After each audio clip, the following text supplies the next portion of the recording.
Mary Magdalene പ്രീശനായ സൈമന്റെ ഭവനത്തിൽ.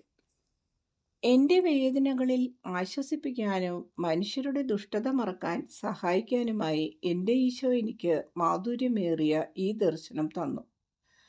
അലങ്കരിക്കപ്പെട്ട വിശാലമായ ഒരു മുറി ഞാൻ കാണുന്നു. പല ശിഖരങ്ങളുള്ള ഒരു മെഴുകുതിരി വിളക്ക് അതിൻ്റെ മധ്യത്തിൽ കത്തിച്ചിട്ടുണ്ട്. മനോഹരങ്ങളായ ചിത്രങ്ങളുള്ള വിരികൾ, വിലപിടിപ്പുള്ള മേശകളും കസേരകളും അവ അലങ്കരിച്ചിരിക്കുന്നത് ആനക്കൊമ്പും വിലപിടിച്ച ലോഹങ്ങൾ കൊണ്ടും പണിതെടുത്ത ഇലകളും ഉപയോഗിച്ചാണ്. 4 മേശകൾ കൂട്ടിച്ചേർത്ത് ചതുരാകൃതിയിലുള്ള ഒരു വലിയ മേശ, നടുവിൽ വിലപിടിപ്പുള്ള അതിമനോഹരങ്ങളായ വിരികളും പാത്രങ്ങളും. അനേകം അതിഥികൾക്കായിട്ടാണ് മേശ സജ്ജീകരിച്ചിരിക്കുന്നത്. വിശിഷ്ടങ്ങളായ ജഗ്ഗുകൾ പിടിച്ചുകൊണ്ട് ഭൃത്യന്മാർ വീഞ്ഞു പകരുന്നു. വിഭവങ്ങൾ വിളമ്പി മേശയ്ക്ക് ചുറ്റും നടക്കുന്നു. വഹുശാഖ ദീപത്തിൻ്റെ പ്രകാശം തറയിൽ തട്ടിത്തിളങ്ങുന്നത് എനിക്ക് കാണാം. മേശയ്ക്ക് ചുറ്റും സോഫകൾ നിരത്തിയിട്ടുണ്ട്. അവയിലാണ് അതിഥികൾ ഇരിക്കുന്നത്. ആ മുറിയുടെ ഒരറ്റത്ത് തുറന്നു കിടക്കുന്ന വാതിലിൻ്റെ വിരിയുടെ മറയിൽ ഞാൻ നിൽക്കുന്നതായി തോന്നുന്നു. ഗൃഹനാഥനും പ്രധാന അതിഥികളും വാതിലിൻ്റെ എതിർവശത്താണ്. ഗൃഹനാഥൻ വളരെ ഇറക്കമുള്ള വെള്ള വസ്ത്രമാണ് ധരിച്ചിരിക്കുന്നത്. ചിത്രത്തുന്നലോട് കൂടിയ ഒരു ബെൽറ്റും കോളറിൻ്റെയും കൈത്തണ്ടിൻ്റെയും ഉടുപ്പിൻ്റെയും വക്കിൽ അലങ്കാര തുന്നലുകൾ. അയാളുടെ മുഖഭാവം വിദ്വേഷവും അഹങ്കാരവും ഗർവവും പ്രകടമാക്കുന്നുണ്ട്. എനിക്കിഷ്ടപ്പെടുന്നില്ല. അയാൾക്ക് അഭിമുഖമായി മേശയുടെ എതിർവശത്താണ് എൻ്റെ ഈശോ ഇരിക്കുന്നത്. പിന്നിൽ നിന്നാണ് ഞാൻ കാണുന്നത്. സാധാരണ ധരിക്കാറുള്ള വെള്ള വസ്ത്രവും ചെരുപ്പും തന്നെ ഈശോ ധരിച്ചിരിക്കുന്നു. നീളമുള്ള മുടി നടുക്ക് പകുത്താണിട്ടിരിക്കുന്നത്. അതിഥികളെല്ലാം ഇരിക്കുകയല്ല, കിടക്കുകയാണ്. കാനായിൻ്റെ കല്യാണ വിരുന്നിൽ ഇതുപോലെയുള്ള വിശദീകരണങ്ങൾക്ക് ഞാൻ ശ്രദ്ധ കൊടുത്തില്ല. അവിടെ ഇടതു കൈമുട്ട് ഇരിപ്പിടത്തിൽ ഊന്നിക്കൊണ്ടിരുന്നു. ഒരു പക്ഷേ സോഫകൾ ചെറുതായിരുന്നു. അതുകൊണ്ടായിരിക്കാം ഞാനിപ്പോൾ കാണുന്നത് ശരിക്കുള്ള കിടക്കകൾ തന്നെ. ആധുനിക ടർക്കി സോഫ പോലുണ്ട്.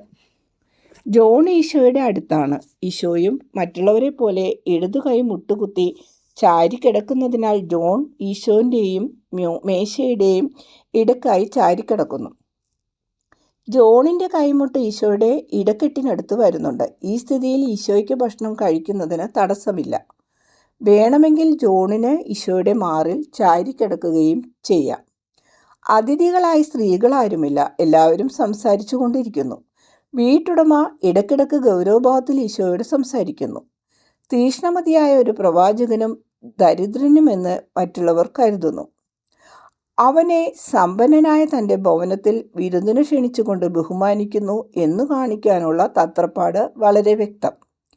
ഈശോ കാരുണ്യത്തോടും ശാന്തതയോടും കൂടെ മറുപടി പറയുന്നു. ചോദ്യങ്ങൾ ചോദിക്കുന്നവരോട് ചെറുപുഞ്ചിരിയോടെയാണ് മറുപടി പറയുന്നത്. എന്നാൽ ജോൺ ഈശോയെ നോക്കുകയോ ഈശോയോട് സംസാരിക്കുകയോ ചെയ്യുമ്പോൾ പുഞ്ചിരി വ്യക്തമായി വിടരുന്നു. ഗംഭീരമായ വാതിൽ വിരിമാറ്റിക്കൊണ്ടൊരു ചെറുപ്പക്കാരി കടന്നു വരികയാണ്. വളരെ സുന്ദരി, ആഡംബരപൂർവമായ വസ്ത്രധാരണം, അലങ്കരിച്ചു ഭംഗിയായി ഉറപ്പിച്ചിരിക്കുന്ന മുടി. സ്വർണ്ണ നിറമുള്ള മുടി കണ്ടാൽ ഒരു സ്വർണ്ണ തൊപ്പി ധരിച്ചിരിക്കുകയാണോ എന്ന് തോന്നിപ്പോകും. ഞാൻ എപ്പോഴും കാണാറുള്ള പരിശുദ്ധ കന്യകയുടെ വസ്ത്രത്തോട് തുലനം ചെയ്താൽ ഇവളുടേത് വളരെ വിചിത്രവും സങ്കീർണവുമാണ്. വില പിടിച്ച വസ്ത്രം, തോളിൽ ബക്കിളുകൾ, മാറിൻ്റെ രൂപം വ്യക്തമാക്കത്തക്ക വിധം നേരിയ സ്വർണ്ണ ചങ്ങലകൾ പിടിപ്പിച്ചിട്ടുള്ളത് കൂടാതെ ചുരുക്കുകളിൽ വിലയേറിയ കല്ലുകൾ, രത്നഖചിതമായ ബെൽറ്റ്. ശരീരത്തിൻ്റെ ആകാരഭംഗി വ്യക്തമാക്കുന്ന ആരെയും ആകർഷിക്കുന്ന വസ്ത്രധാരണം. ശിരോവസ്ത്രം വളരെ നേർത്ത തുണിയായതിനാൽ അതൊന്നും ആവരണം ചെയ്യുന്നില്ല. ഒരാഡംബരം കൂടെ അത്രമാത്രം. ചെരുപ്പുകൾ ചുവന്ന തുകലുകൊണ്ടുള്ളത്. സ്വർണ്ണക്കൊളുത്തുകൾ കണ്ണയെ ചുറ്റി സ്വർണ്ണ ചെയിൻ. ഈശോയൊഴികെ മറ്റെല്ലാവരും അവളെ കാണുന്നതിന് തലതിരിക്കുന്നു. ജോൺ ഒരു നിമിഷം നോക്കിയ ശേഷം ഈശോയെ നോക്കുന്നു. മറ്റുള്ളവർ പ്രകടമായി ദുഷിച്ച ആഗ്രഹത്തോടെയാണ് നോക്കുന്നത്. എന്നാൽ ആ സ്ത്രീ ഈശോയെയും ശിഷ്യനെയും അല്ലാതെ മറ്റാരെയും നോക്കുകയോ അവൾ പ്രവേശിച്ചപ്പോൾ ഉയർന്ന കുശുകുശുപ്പിനെ ശ്രദ്ധിക്കുകയോ ചെയ്യുന്നില്ല. ഈശോ ഒന്നും കണ്ടിട്ടില്ലെന്നുള്ള ഭാവത്തിൽ ഗൃഹനാഥനോട് സംഭാഷണം തുടരുന്നു. സ്ത്രീ ഈശോയുടെ അടുത്ത് ചെന്ന് ആ പാദത്തിങ്കൽ മുട്ടുകുത്തിയ ശേഷം കയ്യിലുണ്ടായിരുന്ന കുംഭാകൃതിയിലുള്ള ഒരു ചെറിയ കുപ്പി തറയിൽ വയ്ക്കുന്നു. എന്നിട്ട് മുടിയിൽ ഉറപ്പിച്ചിരുന്ന നീളമുള്ള വിലയേറിയ പിന്നൂരി ശിരോവസ്ത്രം മാറ്റുകയും വിരലുകളിൽ അണിഞ്ഞിരുന്ന മോതിരങ്ങൾ ഊരി ഈശോയുടെ പാദത്തിങ്കൽ സോഫയിൽ ആ പിന്നും മോതിരങ്ങളും വയ്ക്കുകയും ചെയ്തു. പിന്നീട് ഈശോയുടെ പാദങ്ങൾ കയ്യിലെടുത്തു. ആദ്യം വലതുകാലിലെയും പിന്നെ ഇടതുകാലിലെയും ചെരുപ്പുകൾ അഴിച്ച് തറയിൽ വെച്ചു. പൊട്ടിക്കരഞ്ഞുകൊണ്ട് അവൻ്റെ പാദങ്ങൾ ചുംബിക്കുകയും നെറ്റിത്തടം അവയിൽ വയ്ക്കുകയും ചെയ്തു. മഴത്തുള്ളി പോലെ തുടർച്ചയായി ഒഴുകിയ കണ്ണീർ ആരാധ്യമായ അവൻ്റെ പാദങ്ങളെ നനച്ചു. ഈശോ തൻ്റെ ശിരസ് സാവകാശം തിരിച്ച് കുനിഞ്ഞിരിക്കുന്ന സ്ത്രീയുടെ തലയിലേക്ക് ഒരു നിമിഷം നോക്കി. കാരുണ്യത്തോടെയുള്ള ഒരു കടാക്ഷം. അവളെ തടസ്സപ്പെടുത്താതെ മുറിയുടെ നടുവിലേക്ക് ഈശോ നോക്കുന്നു. എന്നാൽ മറ്റുള്ളവർ അങ്ങനെയല്ല.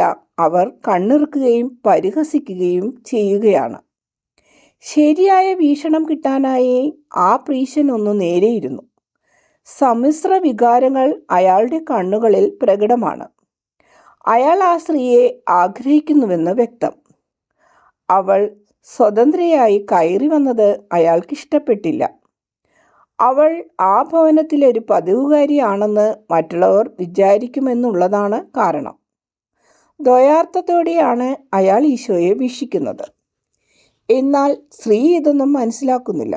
അവൾ നിശബ്ദയായി കണ്ണീർ പൊഴിക്കുകയും ഇടയ്ക്ക് ഏങ്ങലടിക്കുകയും ചെയ്യുന്നുണ്ട്. അവളുടെ മുടി അലങ്കരിച്ചുറപ്പിച്ചു വെച്ചിരിക്കുന്ന സ്വർണ്ണ ഹെയർ പിന്നുകളെല്ലാം അവൾ ഊരി നേരത്തെ വെച്ച വലിയ പിന്നിൻ്റെയും മോതിരങ്ങളുടെയും കൂടെ വയ്ക്കുന്നു. തെറുത്തു വെച്ചിരുന്ന മുടി അഴിഞ്ഞ് പുറത്തേക്കുരുണ്ട് നിവർന്നു വീണു. 2 കൈകൾ കൊണ്ടും ആ പാദങ്ങൾ ഉണങ്ങുന്നതുവരെ അതുകൊണ്ട് തുടയ്ക്കുന്നു. പിന്നീട് വിരലുകൾ കുംഭത്തിൽ മുക്കി മഞ്ഞ നിറമുള്ള സുഗന്ധ തൈലമെടുത്ത് ഈശോയുടെ പാദത്തിൽ പുരട്ടുന്നു. ഇടയ്ക്കിടയ്ക്ക് ആ പാദങ്ങൾ ചുംബിക്കുകയും തഴുകുകയും ചെയ്യുന്നുണ്ട്. ലില്ലിപ്പൂക്കളുടെയും ട്യൂബു റോസിൻ്റെയും സൗരഭ്യം. വിരുന്നുശാല നിറഞ്ഞു നിൽക്കുന്നു. ആർദ്രമായ സ്നേഹത്തോടെ ഈശോ ഇടയ്ക്കിടെ അവളെ നോക്കുന്നുണ്ട്. അവൾ പൊട്ടിക്കരയുന്നത് കണ്ട് ആശ്ചര്യത്തോടെ നോക്കിയ ജോൺ ഈശോയെയും അവളെയും മാറി മാറി നോക്കുകയാണ്. പ്രീശൻ്റെ മുഖം കറുത്തു. വിശുദ്ധ ഗ്രന്ഥത്തിലെ സുപരിചിതമായ വാക്കുകൾ ഞാൻ കേൾക്കുന്നുണ്ട്. ഒരു പ്രത്യേക കടാക്ഷത്തോടും പ്രത്യേക രീതിയിലും പറയപ്പെട്ട ആ വാക്കുകൾ കോപിഷ്ഠനായ വൃദ്ധൻ്റെ തല കുനിക്കുന്നതിന് ഇടയാക്കപ്പെടുന്നു. സ്ത്രീക്ക് പാപമോചനം നൽകുന്ന വാക്കുകൾ ഞാൻ കേൾക്കുന്നുണ്ട്. അവൾ പോകുന്നു. ആഭരണങ്ങളെല്ലാം ഈശോയുടെ പാദത്തിങ്കൽ വെച്ചതിന് ശേഷം ശിരോവസ്ത്രം എടുത്ത് അതുകൊണ്ട് കഴിയുന്ന വിധത്തിൽ മുടി തലയിൽ കെട്ടിയുറപ്പിച്ച് വെച്ചുകൊണ്ടാണ് അവൾ പോകുന്നത്. സമാധാനത്തിൽ പോകുക എന്ന് പറയുന്നതോടൊപ്പം അവളുടെ കുമ്പിട്ടിരിക്കുന്ന തലയിൽ ഒരു നിമിഷത്തേക്ക് ഈശോ കൈവെക്കുന്നു. വളരെ കാരുണ്യം നിറഞ്ഞൊരു സ്പർശനം. ഈശോ എന്നോട് പറയുന്നു, ഒറ്റ നോട്ടത്തിലൂടെ എൻ്റെ അരൂപി അമ്പുപോലെ അയച്ച വാക്കുകൾ കാമാസക്തരായ അവരുടെ വരണ്ട ആത്മാക്കളിൽ തറഞ്ഞു കയറിയത് കൊണ്ടാണ് പ്രീശനും സ്നേഹിതരും തല കുനിച്ചത്. ഇതൊന്നും സുവിശേഷത്തിൽ പറഞ്ഞിട്ടില്ല.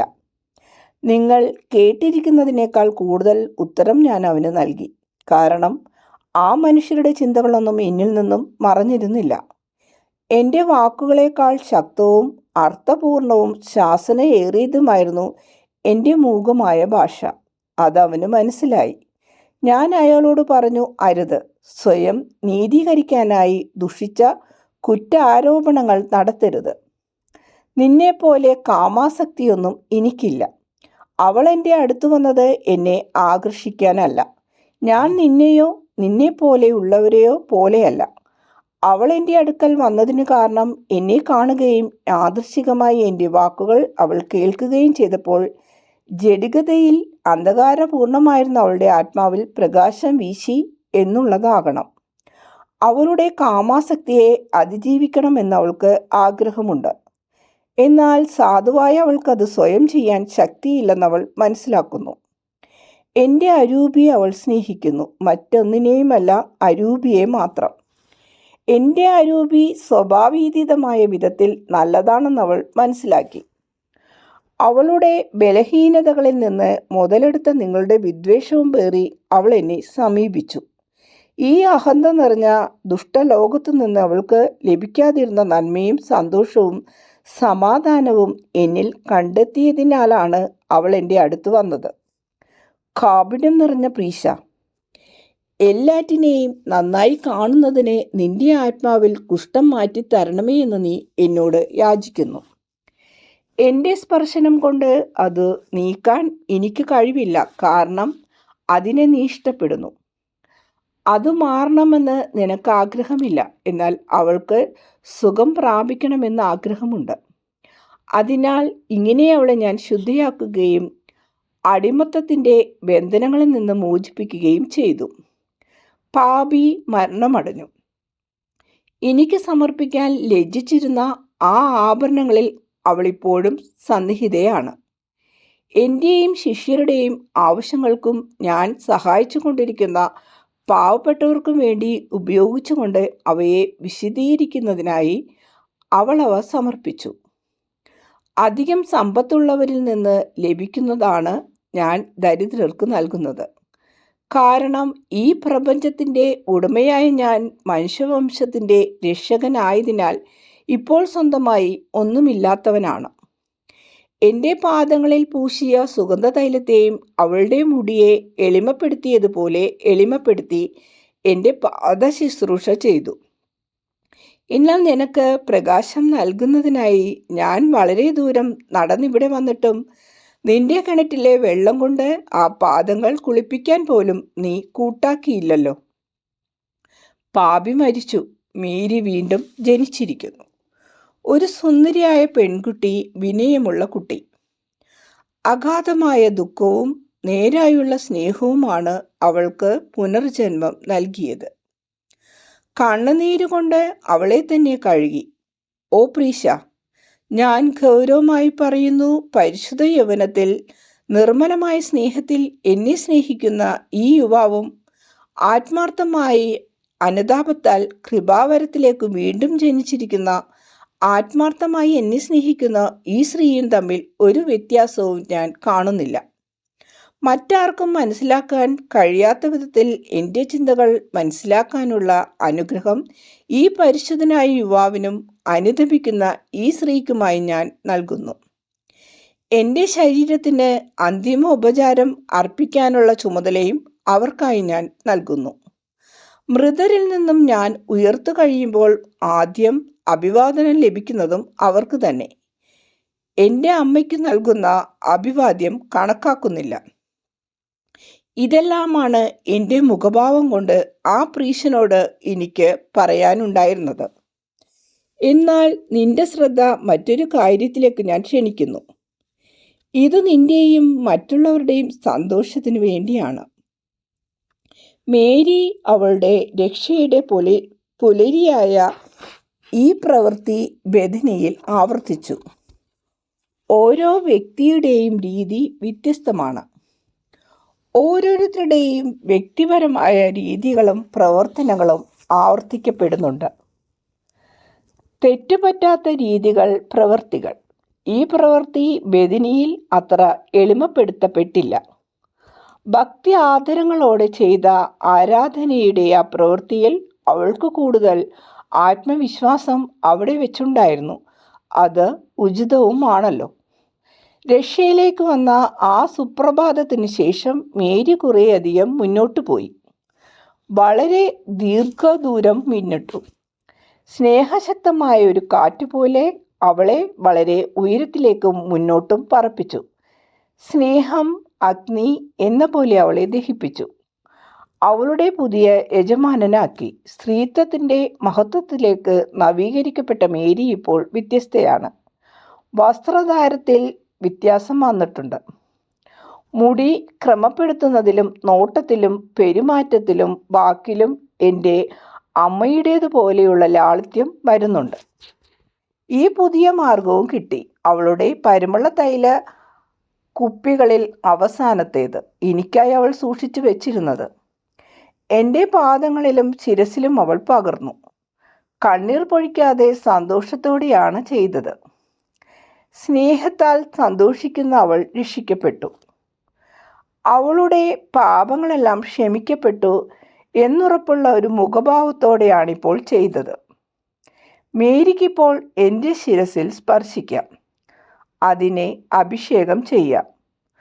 അനുതാപവും സ്നേഹവും സ്രാപ്പേ മാലാഖമാരുടെ അഗ്നി കൊണ്ട് അവളെ വിശദീകരിച്ചു. അവളിപ്പോൾ ഒരു സ്രാപ്പേ മാലാഖയാണ്. മേരി, എൻ്റെ ചെറിയ ശബ്ദമേ, നീ ഇത് നിന്നോട് തന്നെ ആവർത്തിച്ചു പറയുക. ആത്മാക്കളോടും ആവർത്തിച്ചാവർത്തിച്ച് പറയുക. കുറ്റബോധ നിമിത്തം എൻ്റെ അടുത്ത് വരാൻ ധൈര്യപ്പെടാത്ത ആത്മാക്കളോട് നീ പോയി പറയുക.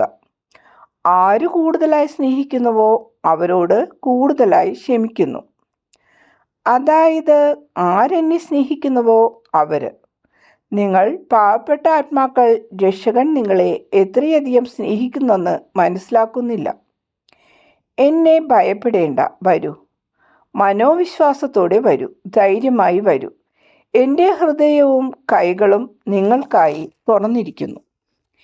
എപ്പോഴും ഓർമ്മിക്കുക, കളങ്കമില്ലാത്ത പരിശുദ്ധിയോടെ എന്നെ സ്നേഹിക്കുന്നവനും പശ്ചാത്താപത്താൽ വീണ്ടും ജനിച്ച ഹൃദയത്തോടെ എന്നെ സ്നേഹിക്കുന്നവനും തമ്മിൽ ഞാൻ വ്യത്യാസം കാണുന്നില്ല.